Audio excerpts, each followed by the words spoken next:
If I were to get a BBL and did not wake up from my procedure and I just magically saw I was in the afterlife and I look behind me, if that BBL is not there, I'm gonna cry. I'm gonna cry. I'm just gonna cry.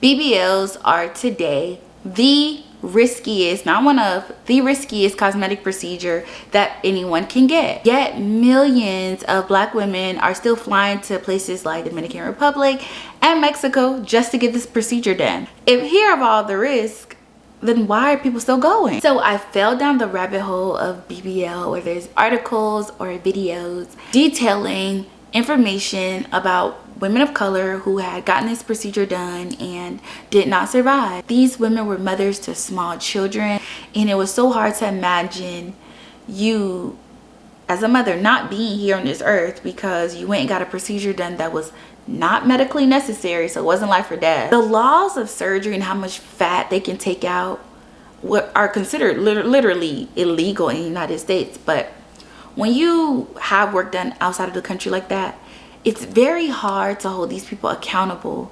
I was so serious about getting surgery. I had already ended up in a Facebook surgery group, and being in that surgery group opened my eyes to the truth about getting BBL surgery. And I realized that a lot of times people will get BBLs and blame the surgeon for things, but a lot of women lie on those lab reports. As I continued to do more research, I found that getting a BBL was gonna just make me uncomfortable. I have this fear that if I go get a BBL, I'm just gonna get botched. I'm gonna get botched. God's gonna use me as an example. In my social circle, I am probably the only one that has had no work done. Now, I've had friends that have had lip fillers, they've had BBLs, lipo, their breasts done, teeth done, ab etching, you name it. Now, while that doesn't make me feel less than, it doesn't make me feel ugly because I know I look good, it does make me feel tempted. Glorilla, for example, stand firm and say, hey,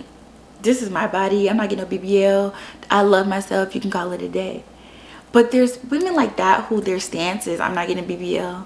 But as time go by, there are pressures and they start getting skinny BBLs, and then the skinny BBL turns into the BBL. So we have to talk about that. The reason why BBLs are so dangerous is because you're taking fat and deposit it in to certain areas of your body. Now, if you deposit that fat into your veins, that is very dangerous. That can cause infections, and that can cause you to die. A lot of time with the BBLs, you can alter your pictures or pose a certain way to the point where the BBLs look a certain way. But in person, there is no filter, there is no Photoshop. And I realized that a lot of the women that I saw that had these BBLs weren't really like super confident. They were very insecure about how they looked. You have women like Dream Doll and K Michelle even come out and say, hey, I got this surgery because of this. This surgery has ruined my life.